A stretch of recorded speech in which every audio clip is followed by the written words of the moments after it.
chairman of today's function, Dr. Kumarpalbhai, Desai, Shri P.J. Mata and Parekh, and distinguished members of the audience. It is true that I have come here after 25 years, but Devatiyaji is trying to make up for it by making me deliver 4 speeches in 1.5 days. We were talking about the language. I unfortunately can't speak in your mother tongue, which is Gujarati, and you can't understand my mother tongue, which is Dhruvi. So ultimately we have to choose between the two significant languages. So 2 of my speeches are going to be in English and 2 are going to be in Hindi. I think that's a fair division of labour. Thank you for your welcome, Devatiyaji. And at the outset, I would like to pay homage to the late Mr. Ramlal Parekh, whom I met on many occasions over the last several decades. He was quite a creationist, created many institutions, particularly the Gujarat Vidyapeeth, with which he was very closely associated and which he nurtured for all his life. This institution itself that is sponsoring this function, Indian Society for Community Education, because Professor Parikh was interested not only in the formal education system, but also in rural education, in adult education, and continuing education. And he was an outstanding personality. I do pay my homage to him. We do not have very many people now left of that caliber, and so we should fully respect those who have gone ahead.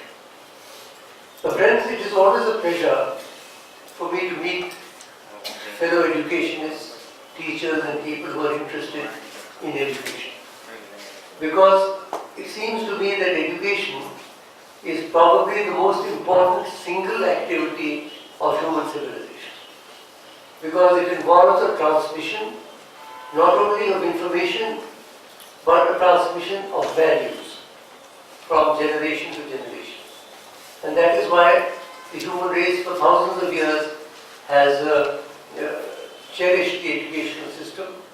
We in India are heirs to one of the most powerful intellectual and educational traditions in human history. I am referring, of course, to the educational system in ancient India, the Vedic Upanishadic system. Although it was confined to a small proportion of the population, nonetheless, it was a remarkable education. It came down purely by memory for 2000 years at least. It was only Professor Max Muller in the 18th century who finally reduced the Rig Veda to writing. The whole system, the whole corpus of our tradition came down entirely through the years. And that I think is absolutely unique. And that is why our civilization has persisted down through the long and tortuous corridors of time, despite all sorts of invasions and holocausts and colonialism and so on. Our culture remains vibrant and strong. One of the reasons is the great tradition that we had in the old days. But now, of course, we're going to move on to the new world that is being born before our eyes. I had the privilege of being a member of the UNESCO International Commission on Education for the 21st Century. This was set up in 1993-94, and there were 15 members, individual members. I was one of them. And we produced a report, a very interesting report, called Education, the Treasure Within. That's the name of the report. Education is the treasure within, because ultimately it is in the crucible of our own consciousness that education has to take root and has to flower. It's not only an external exercise, it is an interiorization exercise. So we called the report Learning the Treasure Within. And in the course of that report, which is wide-ranging and covers a large number of topics, including, importantly, the concept of lifelong education, we identified 4 pillars of learning. And it is those 4 pillars that briefly I will put before you this evening. The first pillar of learning that we identified is learning to know. Vijnana Yoga. Aro Bhadrakrito Yantu Vishwasa. Let knowledge come to us from all sides. The capacity to learn, the capacity to know is the first essential for learning. Which means that we have to be receptive. We cannot have closed minds. We cannot have rigid minds which are not prepared to accept the changing reality. We've got to have the capacity to learn. Today the information is so much, there's a tsunami of information through the internet and the World Wide Web and all, that we can be washed away. So from this huge ocean of information, we've got to construct knowledge, and from knowledge we've got to distill wisdom. That is a task before us in this day and age. Therefore, learning to know is something which is tremendously important. And going back to our own tradition, we are a dialogic civilization. Please note that the Indic civilizations, Indic religions, Hinduism, Jainism, Buddhism, are essentially dialogic. They are not revelatory. It's not as if there is one text, take it or leave it. It's dialogic. The Upanishads, for example, are questions. Very sharp and searching questions asked by the Shishyas to the Guru. The whole of the Gita is question and answer. So questioning has always been part of our tradition. Questioning is nothing new.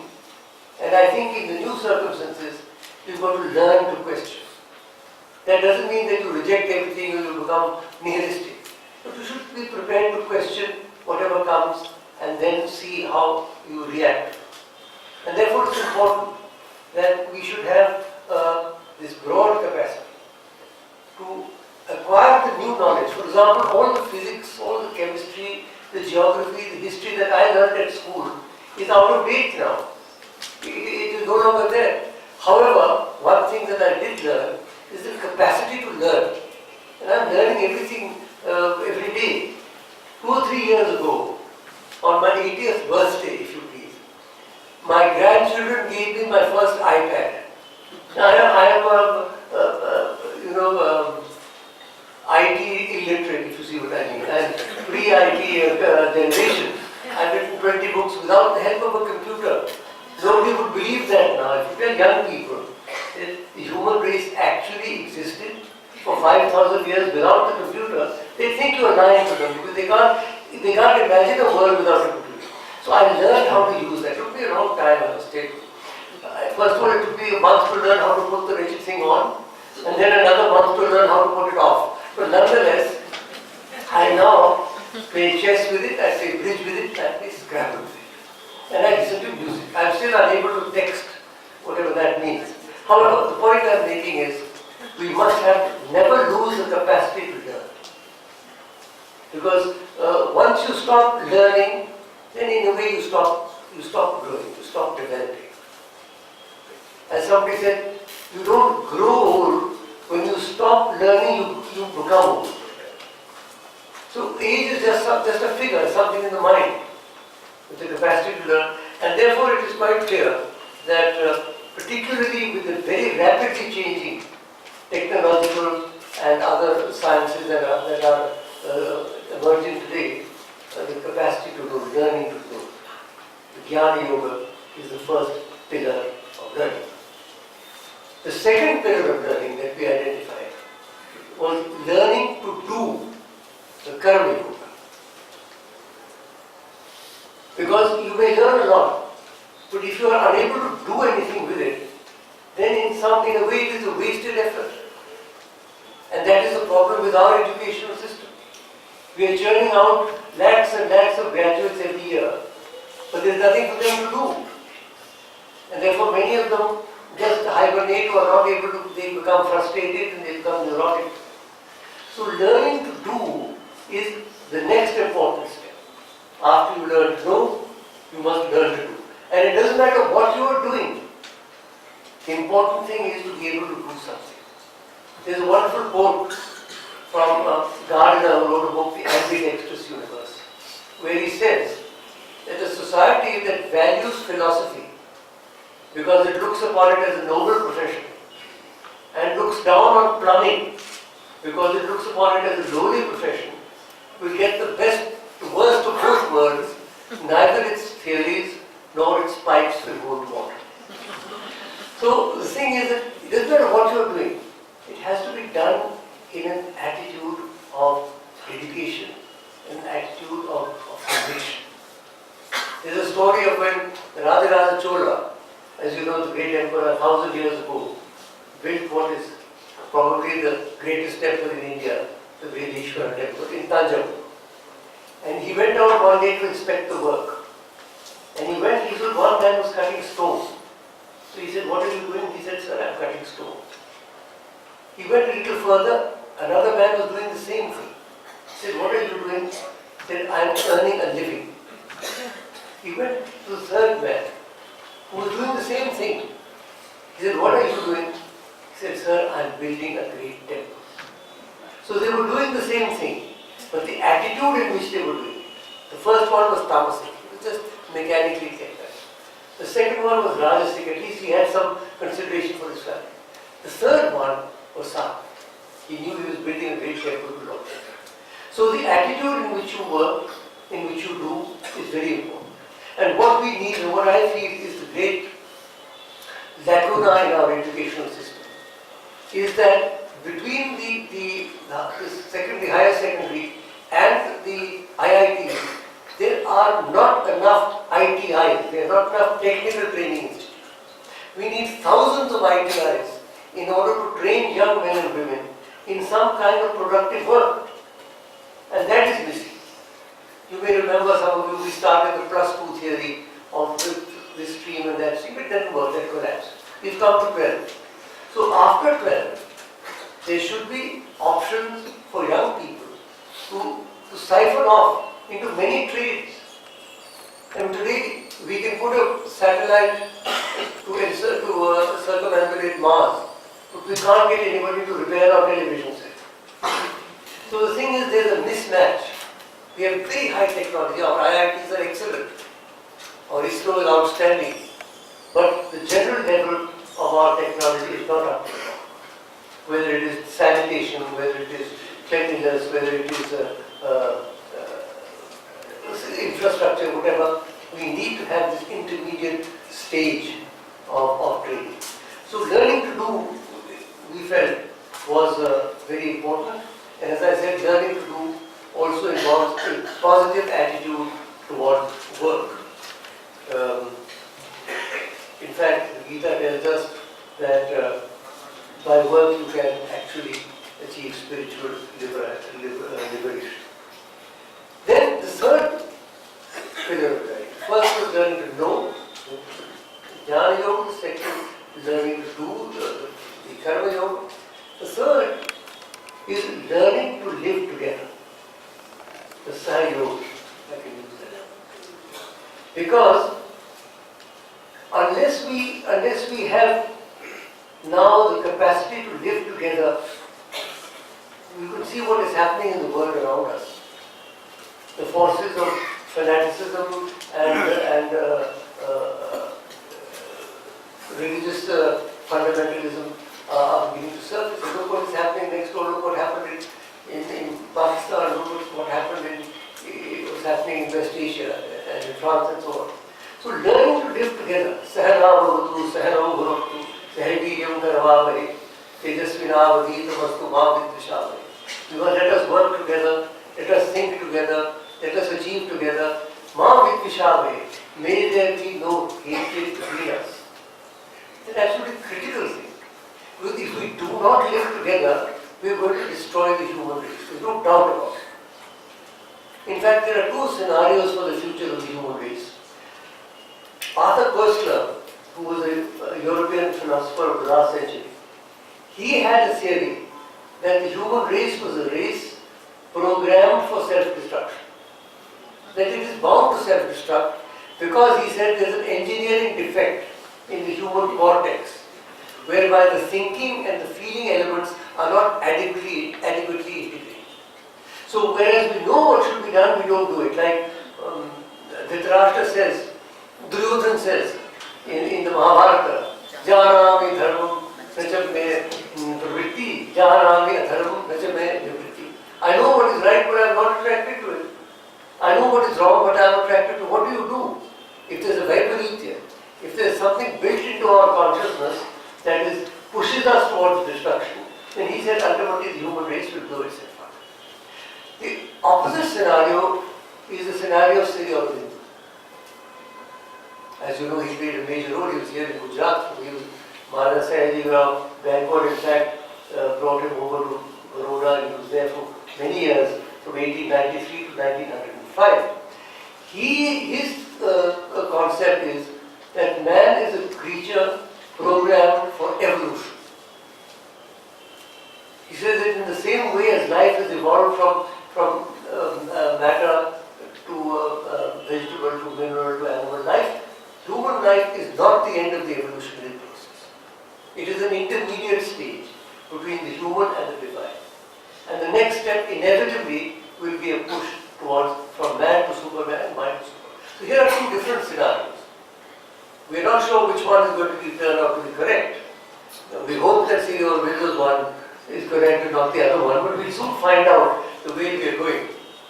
So, learning to live together is absolutely essential. And learning to live together, I feel, involves transmission of certain positive values. And there are several values. Very briefly, I will go through them. There are family values, societal values, interfaith values, environmental values, and global values. Let's start with family values. Courtesy, consideration for elders, solidarity with the weak, helpfulness, punctuality. These are normal attributes which should be done. There's nothing very extraordinary about them, but they are not part of our culture. For example, I am very impressed that you are here on time. In Delhi, nobody turns up on time. And I am notorious because I am the only one who turns up on time. When I first became minister a long time ago, there was a function, I went there, न तो वहाँ सुनने वाले थे न बोलने वाले थे, मैं अपना कार छोड़ के निकल गया। तो अब तो मैं बदनाम हूँ दिल्ली में, करण सिंह को बुलाओ तो वक्त पे पहुँच जाए। So the thing is that you are very, Gujarati are very well organized, very clever people, and so they all turn up in time, which is excellent. I am delighted. So this is a simple thing, but you have to teach the children that this is important. Time is important. Kala kriyati gacchati ahi.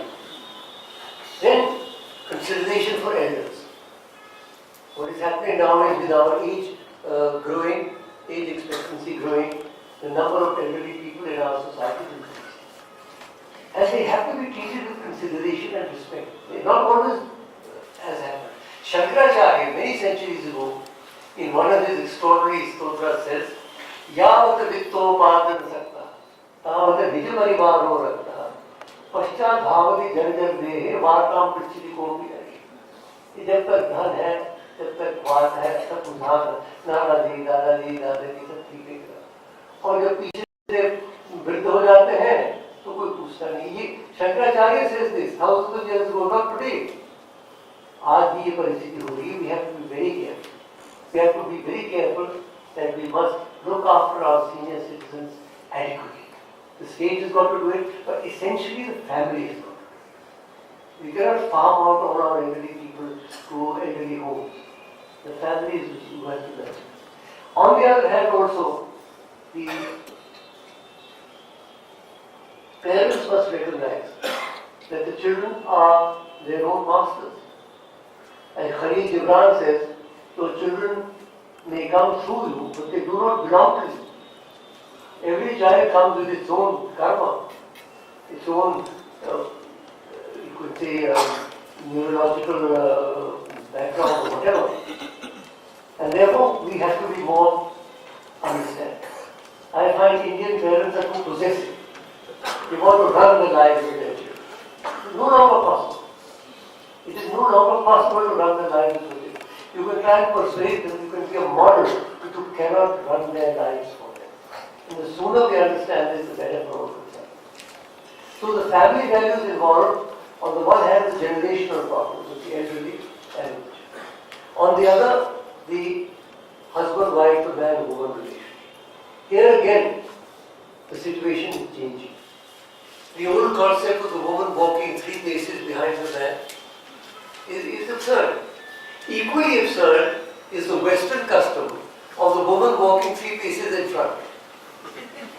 I don't know which one of the two is most ridiculous, but pretty much the same idea. The thing to do is to walk side by side, ardhangi, co-equal sharers in the adventure of living.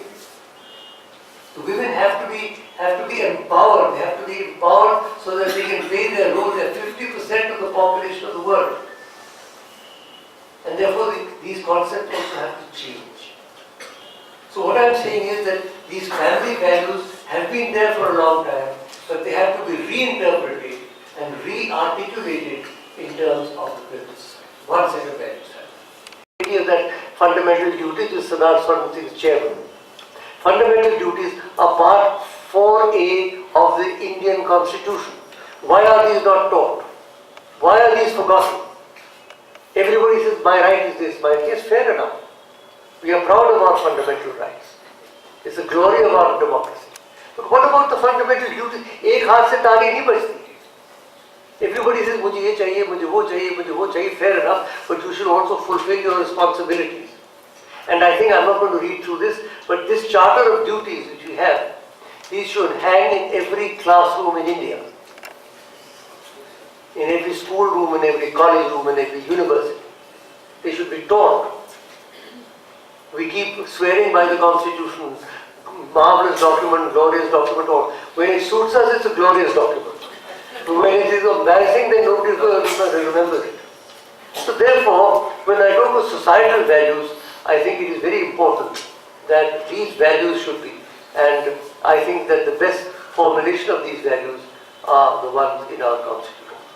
Then there are interfaith values. I have been involved for several decades in the interfaith movement, which is a movement designed to bring together people of different faiths.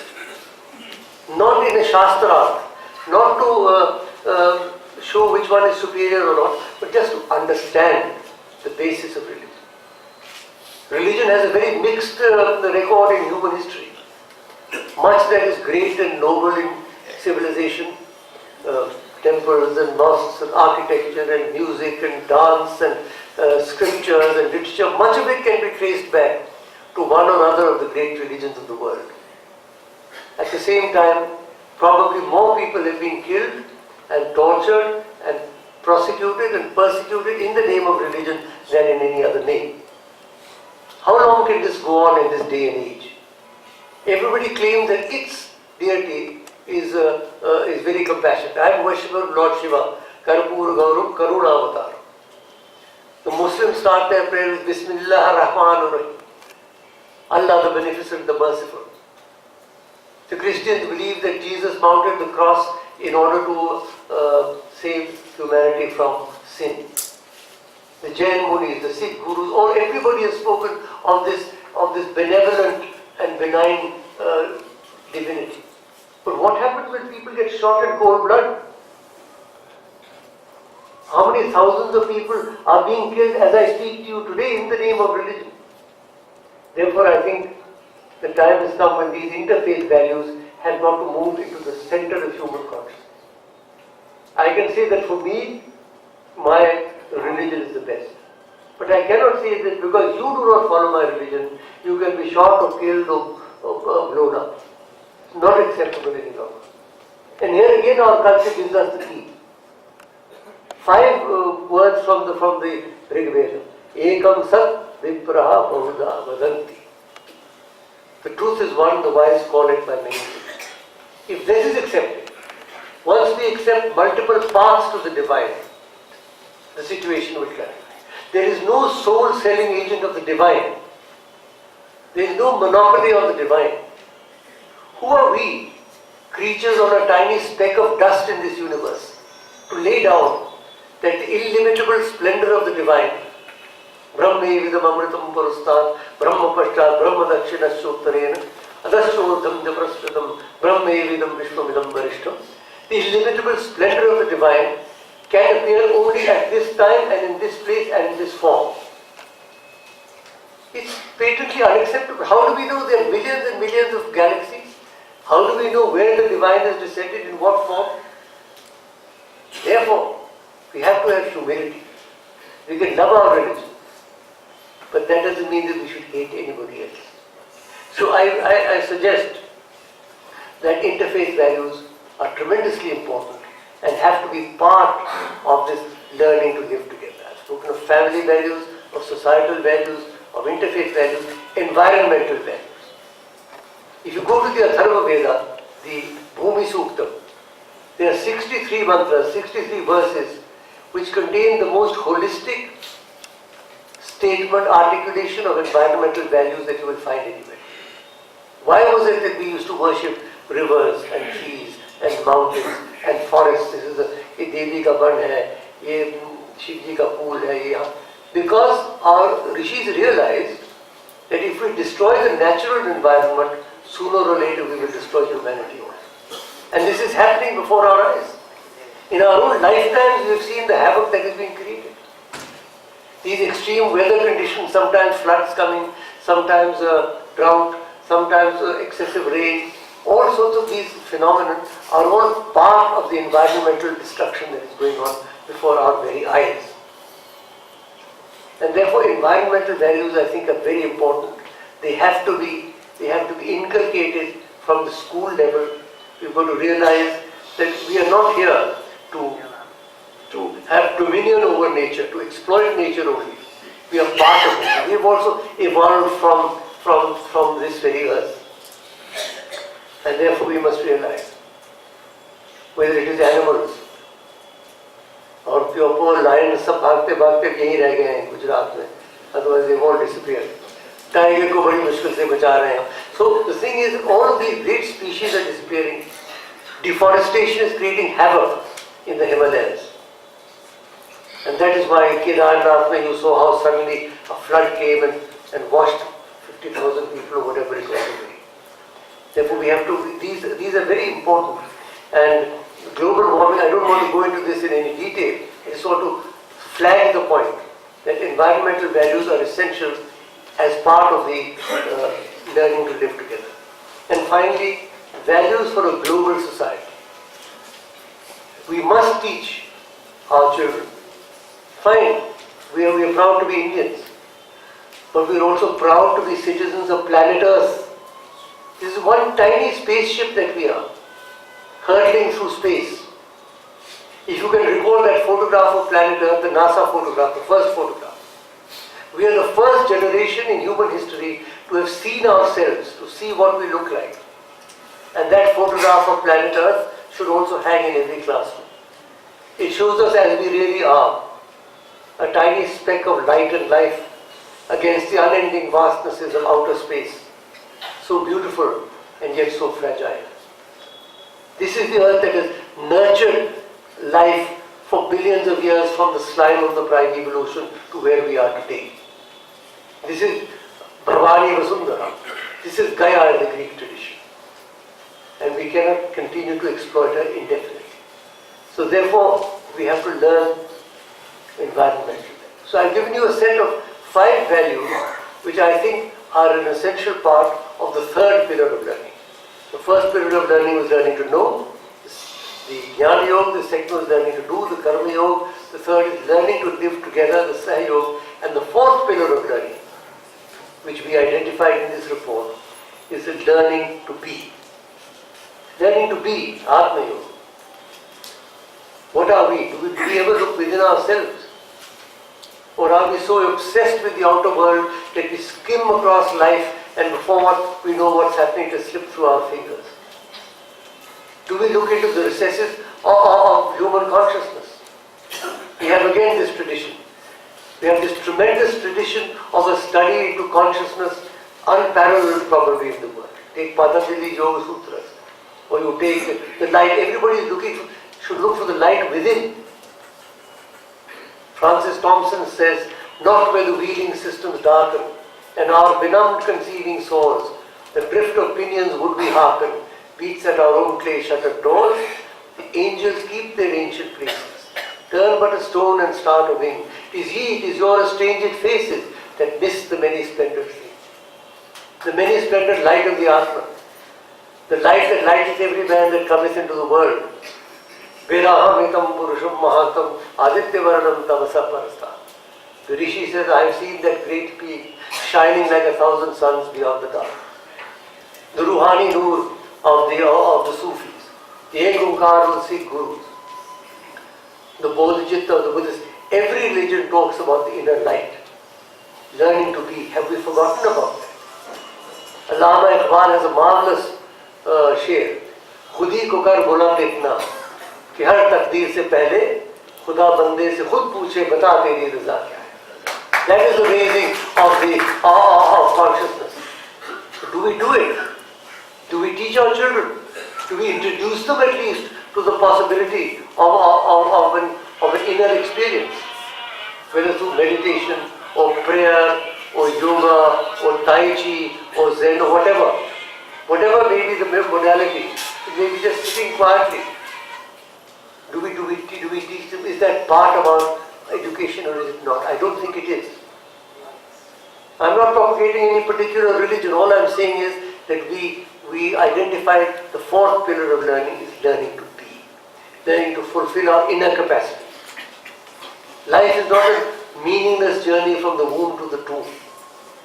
It's an exciting adventure of consciousness. It's a unique opportunity to develop your inner consciousness. And unless you have that element in your education is not complete. So 4 pillars of learning that I put before you: learning to do, learning to know, learning to do, learning to live together, and learning to be between them, provide a holistic philosophy of education, which I think is tremendously important in this day and age. And all of us who are connected with education have the responsibility for nurturing future generations.